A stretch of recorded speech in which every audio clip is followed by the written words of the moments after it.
I think we'll make a start because we're already running a little bit late. We might have some additional people joining us, but this is a good start for now. So thanks to everyone for your interest in this webinar. Hopefully the first of many that will be hosted by TTI. And we're hoping that these bi-weekly webinars will allow all of you to easily engage and share with presenters and with each other on a range of topics. And as this is the beginning, we just opened up the webinars to any grantee institutions supported by the Think Tank Initiative, but may in future open them up to a wider audience. And over the next few months, we'll have a mix of 3 different formats for the webinars. First, they could be topic-driven and provide a space for sort of a spontaneous discussion amongst many different people. An example of that might be a discussion on what a post-MDG development agenda might look like. The second format we're envisioning is author or guest speaker-driven. So perhaps a member of the Think Tank Initiative's International Advisory Group may come on to discuss a particular subject of particular interest to them, or we may ask an author of a book or article related to think tanks to do a webinar for us. The third format is the one that we're doing today, which is practically driven. So this is, I'm very pleased to introduce to you all Caitlin Miles, who will be giving us a presentation on Google Analytics. Caitlin is extremely well known to the Think Tank Initiative, having worked as a program management officer for a number of years with the program. She left about a year ago to move to Montreal to pursue working as an independent consultant.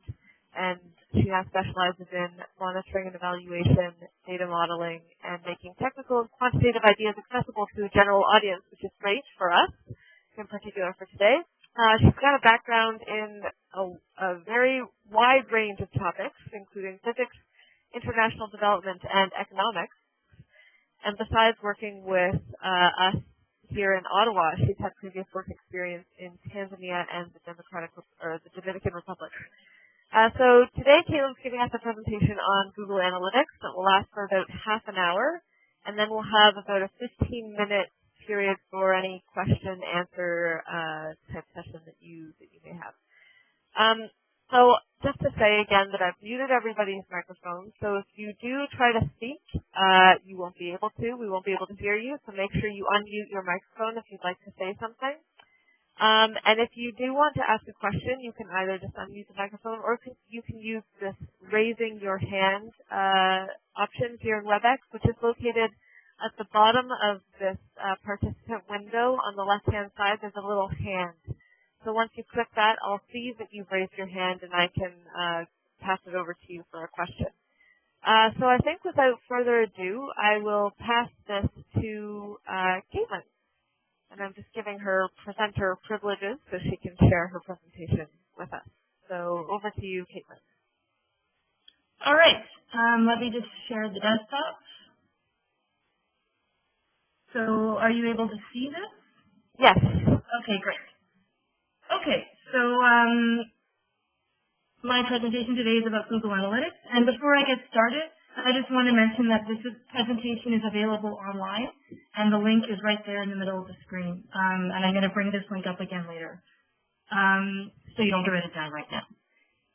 So the goal of this presentation is to give you an idea of what web analytics is and what Google Analytics is specifically, and how it can be useful for your organization. I'm not going to be training you in web analytics because it's just too technical to run in this kind of format, but my hope is that by the end, you're excited enough about analytics to want to take it to the next step and start using it in your organization. So before I explain what Google Analytics is, I'd like to take a step back and propose an idea.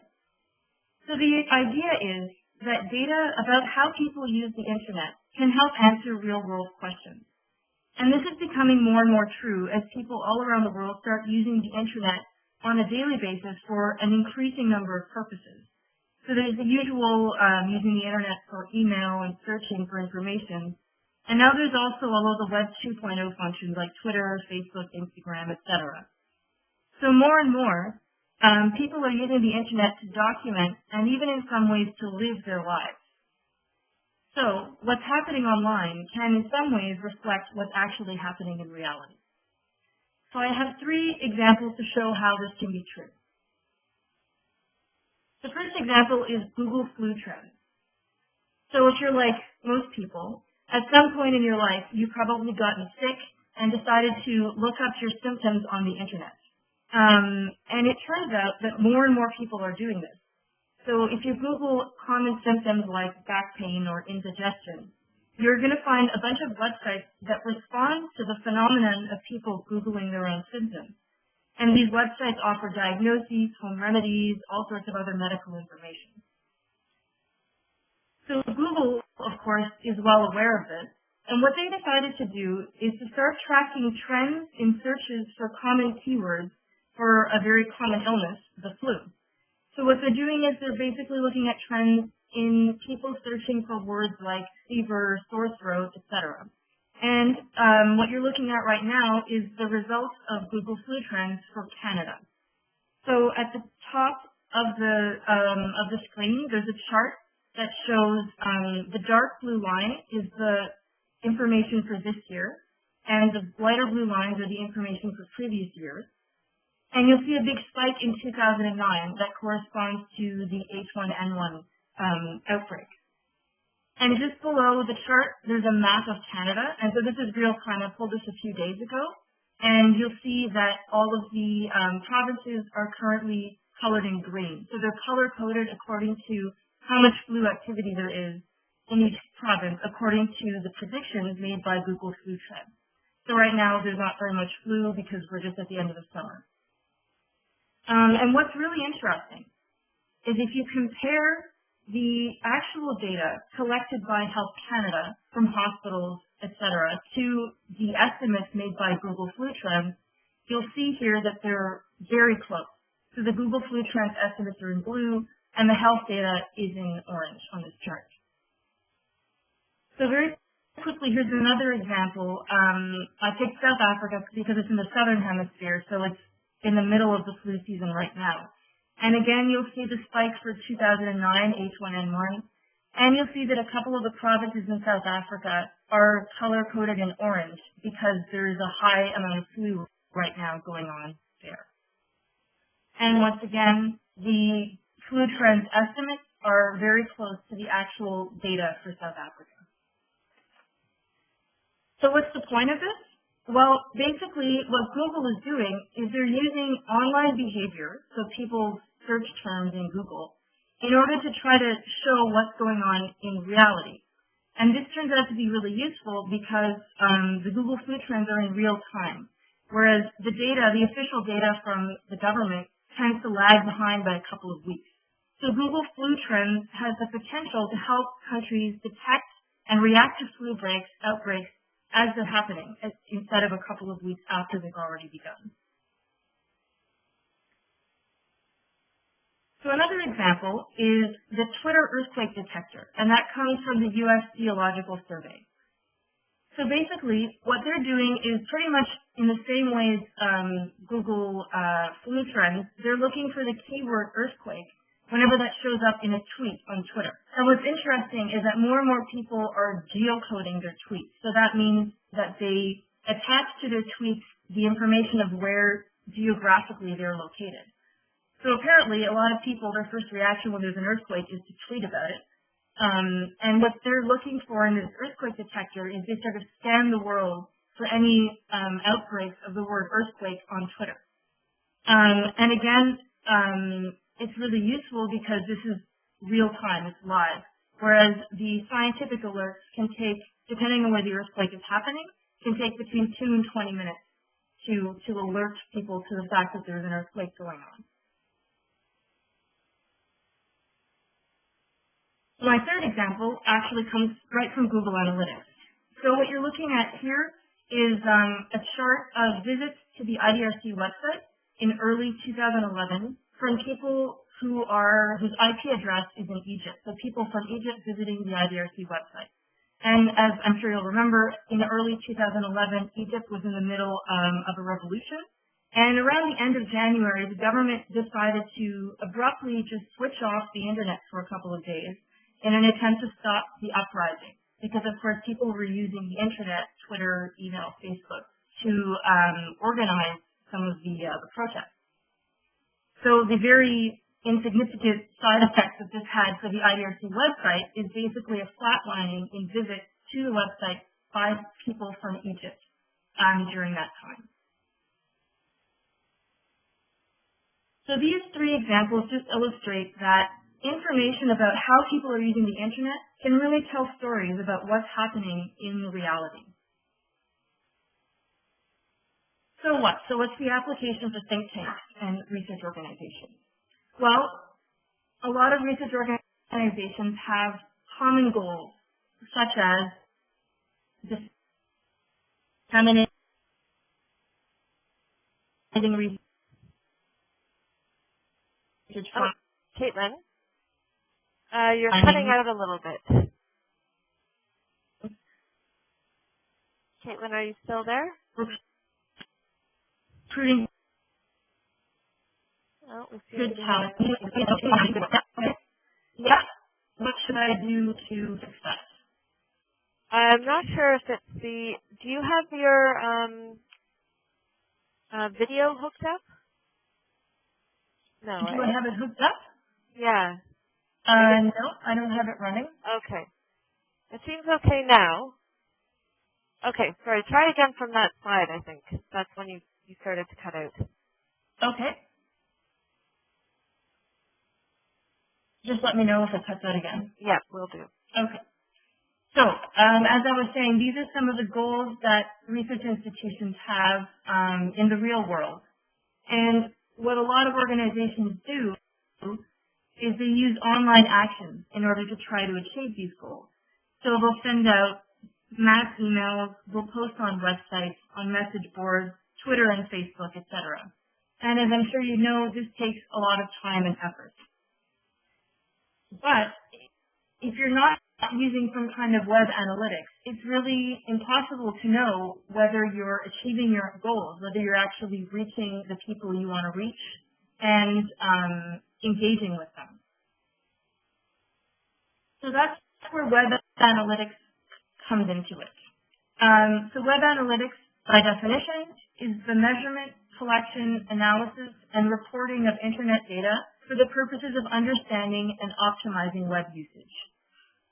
So in other words, when you have web analytics working on your website, it gives you access to lots of data about your website visitors, and it gives you access to lots of details if you know where to look.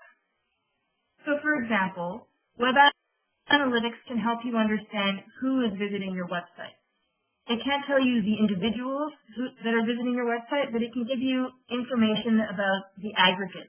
So for example, what country do your visitors come from? And are they coming from big institutions like the World Bank or from universities? Web analytics can also tell you how people arrived at your website. So did they click on a link from an email or a tweet? Or did they click on a link on a different website to arrive at your website? Or did they use a search engine like Google or Yahoo to find your website? And if they did, what keywords did they use?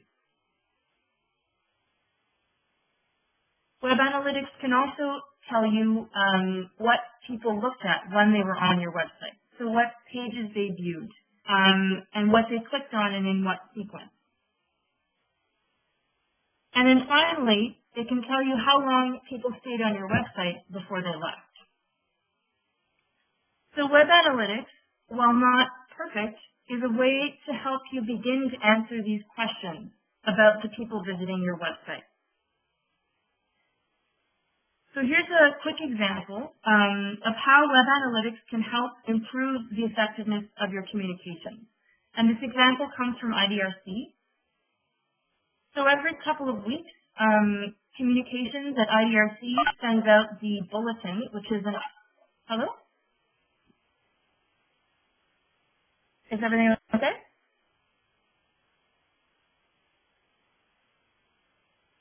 Okay, I'm going to keep going. So every couple of weeks, IDRC sends out the IDRC bulletin, which is basically just an online newsletter. And so what they do is in this bulletin, they put in several links to the IDRC website, and they track how many people click on these links. So what you're looking at here is 6 different graphs from 6 different IDRC bulletins that were sent out. And as you can see, at the beginning, just after they're sent out, there's a lot of clicks through to the website, and then it kind of trails off throughout the week. So something, oops, sorry about that. So something communications noticed at IDRC is that if they sent out the bulletin on a Friday, they got a slightly smaller jump in visits on the Friday, and then an even smaller jump on the following Monday. Whereas if they sent it out in the middle of the week on Tuesday or Wednesday, they got a higher jump in visits to the site, which just trailed off gradually throughout the full week. And they noticed that the bulletin that they want sent out just before Easter weekend, which is a 3-day weekend, got way fewer visits than normal, and they also had a much smaller bump immediately and an even smaller bump on the following week on the Tuesday. So this follows the basic weekly pattern that you see for a lot of websites. So basically what you see is that there's a lot of visits at the beginning of the week on Monday, and it sort of starts to trail off towards the end of the week, and then on the weekend it's much lower. So this is a pretty distinct pattern that you see for a lot of websites. So basically, what IDRC learned from this is, first of all, don't send out a mass email just before a long weekend, because you're not going to get as many hits to the website. And second of all, that it's better to send out mass emails in the middle of the week and not on Friday.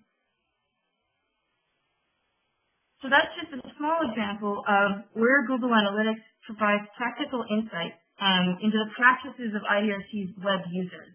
So we're using the data about how they click on links in the bulletin to tell us how they're actually engaging with the information in reality. So next, I'm going to introduce you a little bit to to Google Analytics. Now, Google Analytics is just one type of web analytics that's used quite commonly. It's great, it's robust, and it's free. So when you first log into Google Analytics, this is the kind of thing that you'll see. At the top, there's a graph, and this is just showing you all of the visitors to the IDRC website. And again, you can see the pattern, and the data corresponds to a period of time, which is in the top right. So everything on this page corresponds to the time period between January 9th and February 9th, 2011. And then at the bottom left here, you see some additional data and statistics about the visitors to the website. So I'm going to go through what these different indicators mean. But first, I just want to make sure that the difference between web page and website is clear, because I'm going to use these terms a little bit. So a web page is an individual page of information that can be seen in a web browser. And a website is a collection of related and interlinked web pages. So your institution has a website that is made up of a number of different web pages. So I want to talk first about 3 different indicators that are proxies for the volume of interest in your website. The indicators are page views, visits, and unique visitors. So page views are just the number of times that individual web pages are viewed. So if I go to a website and I look at a page and then I click through to another page and then go back to that first page, that registers as 2 different page views for that first page that I looked at. The next indicator is visits. So a visit is an individual session that's initiated by a visitor to the website. So that means if I go onto your website and I click around and look at 10 different pages and then leave, that's 10 page views, but only 1 visit. And then unique visitors is actually the number of individuals who visited your website. So this is a little bit inaccurate because the way they figure out if you're a unique visitor is by your what's called an IP address. So if you look at a website from your work computer and then again from your home computer, you're considered to be two different unique visitors. So it's not 100% accurate, but it's still a good indicator of how many people are actually visiting your website. So these three indicators are proxies for the volume of interest in your site. And now we can also look at proxies for engagement with content on the website. So the three indicators I want to look at are average page views, time on the site, and the bounce rate. So average page views is just the average number of pages viewed per visit.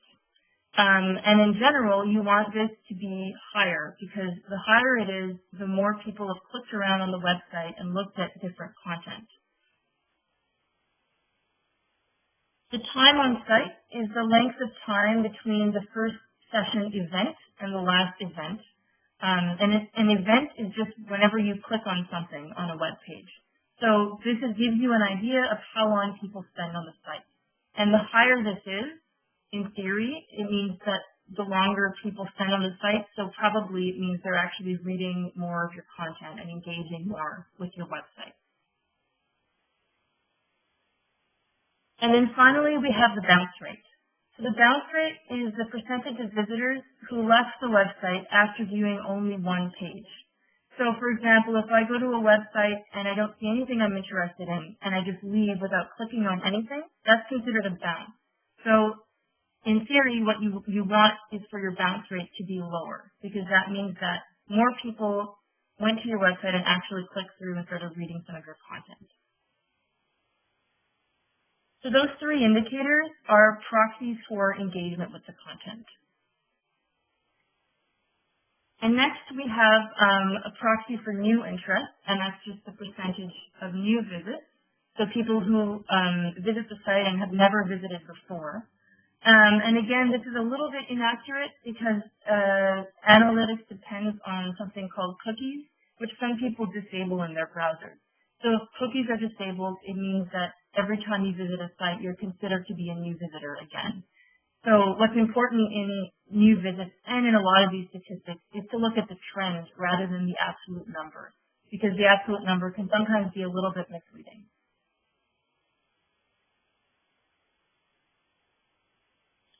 So Katie, I just want to check in with you. Can you still hear me? Is everything going okay? Yep, I can still hear you. Okay. And the presentation looks good. Okay, great. All right, so the next thing I want to do is I'm going to answer some of those questions that we asked before when I was looking at that photo, and I'm going to show you some reports from Google Analytics that can actually answer some questions. So the first question is, where are my website visitors from? So Google Analytics has this great report which shows you a map of the world, and the countries that are in darker green have sent more visits to your website than those that are in lighter green or in gray. And then below the map, you'll see the basic statistics I just talked about. So the number of visits, the average pages per visit, the average site duration, percentage of new visits, and the bounce rate. And then below, you've got the top 10 countries that send visitors to this website. And again, you have all the statistics broken down per country. And what's great in Google Analytics is that you can actually drill down to the country level, to the province or state level, and even to the city level. So here I've zoomed in on Canada, and you can see the larger the bubble and the darker the color, the more visits have come from each of those cities, from each of those locations. These are the top 10 cities sending visits to this website in Canada. Another question Google Analytics can answer is, what networks are they using? So the vast majority of networks will probably be just normal commercial networks like Simpatico or Bell that people use just to access the internet at home. However, larger institutions like IDRC and like the World Bank and universities will usually have their own network. And that'll show up in the list of network providers. So what I've done here is I've filtered the whole list of networks just for the word university. So that brings up all the different universities that have sent visitors to this website. So here you see the top 10. So that's really interesting. If, for example, you're trying to recruit interns for your organization, you can see if people from universities, like students, are actually accessing your website. Another question is, how did they get to the site? So this is just a really simple breakdown that shows that over 2/3 of the people who visited this website came from search traffic. So that means using Google or Bing or Yahoo. And Google Analytics is great because it can also show you what search keywords they use to get to the website. Another 25%, the green, came from what's called referral traffic. So that means they clicked on a link either on a website or in an email to get to your site. They didn't use a search engine. The 6% is direct traffic. That means they either typed in the email, the URL, the address themselves, or they used a bookmark. And then there's a very small percentage that came from campaigns. And campaigns are something that you set up when you have a specific dissemination campaign, and you send out a mass email, and you can tag those links in the email so that Google Analytics knows that how many people came from that specific link in your campaign. So another question is, how engaged were they with the content? And here we have, this is called page depth, and it's just the average number of page views. So the number of people who looked at only one page is here. It's 7,439. Number of people who looked at 2 pages is 1,646, etc. So here you see there's a really high concentration of people who looked at 1, 2, or 3 pages. And in this context, this data is actually from a blog. So that's not necessarily a bad thing that they only looked at 1 page, because people usually just come and look at your latest blog post and then leave. But for a research institution, you probably want to see a higher concentration of page views farther down the list. So you're hoping to push people to look at several pages of content. You're hoping that they're engaged enough that they want to do that. That's a way to look at engagement. And then finally, a really important one is accessibility. Can they see the website properly? This is more technical, but it's very important. So, for example, you can tell what the screen resolution was for people visiting your site. So, a lot of modern websites are made for people who have big, expensive, high-resolution monitors and laptops, but there are still a lot of people who don't have very high-resolution monitors. And you have to make sure that your website looks good for those people. And this report can actually tell you what you should be aiming for in terms of how good your website looks in different resolution monitors. Another point about accessibility is the browser and the version. So Google Analytics can show you not only what browser people were using, Internet Explorer, Firefox, or Chrome, but they can also show you what version of the browser they were using. Because there are a lot of features in modern websites that may not work properly on older browsers. So another thing for accessibility is to see whether your visitors are able to use all of the functionalities on their website, depending on what version of the browser they're using.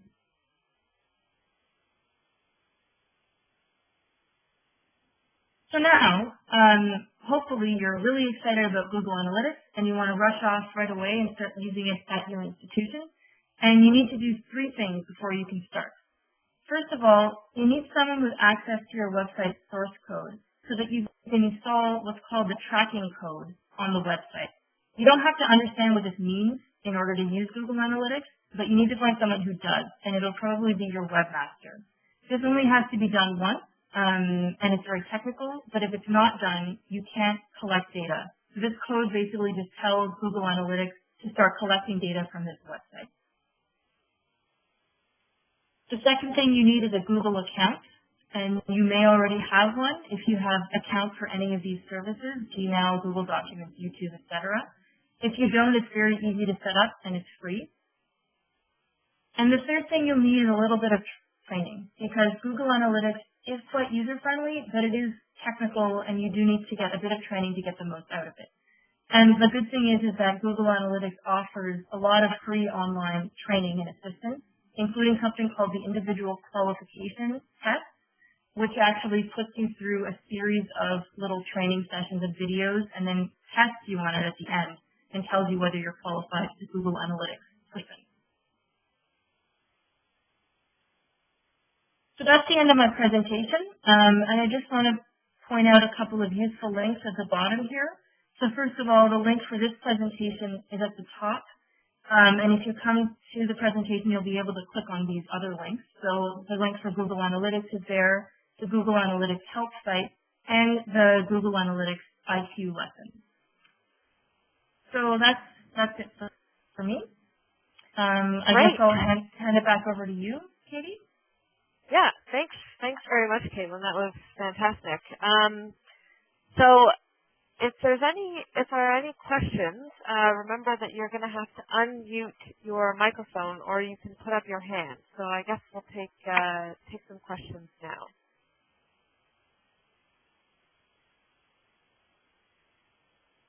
If there are any. Okay, we've got Gabriel. So go ahead, Gabriel. Yes, I have a question. In our country, Honduras, only 11% of the population has access to the internet. So, have you in IDRC, have you in your work experience, have you developed like a strategy or method that can boost the use of internet in a country that doesn't have too much access for the population? That's all. Thank you. Thanks.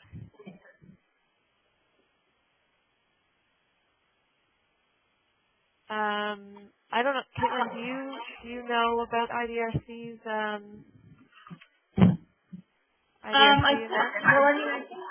IDRC has done some telecenter work, haven't they?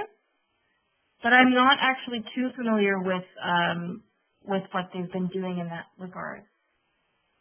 Yeah, I can't say I am either, Gabriel, but we can look into this and see if there's anything that IDRC has been doing. There might be some projects. So I'll look into that for you. Any other questions?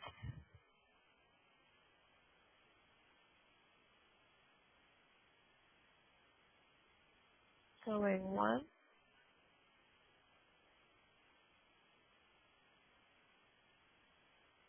Okay. I guess that's it for now. But if you do have other questions for Caitlin later on, we can always make her available to you to answer some. I'm sure she'd be happy to answer some through email. But if that's all for now, I guess we'll end it here. Oh, Gabriel has one more question. Hold on. Okay. Yes, I'm sorry. I forgot this another question. How can you, with the use of YouTube, here in Portland we have a YouTube channel. Can you still use it in the Google Analytics? Can you still make some analysis and some trends about the YouTube channel? No, Google Analytics you can only use for your own website or for links that people are clicking on to get to your website. So I think YouTube has its own little analytics thing where it'll show you how many visits you've had, and it might even show you where they're coming from. But you can't use Google Analytics on other websites besides your own. The only thing you can do is if you have a video and then at the bottom in the description you say, click on this link for more information, you can track how many people clicked on that link if it leads to your website. So Google Analytics you can only use on your own institutional website.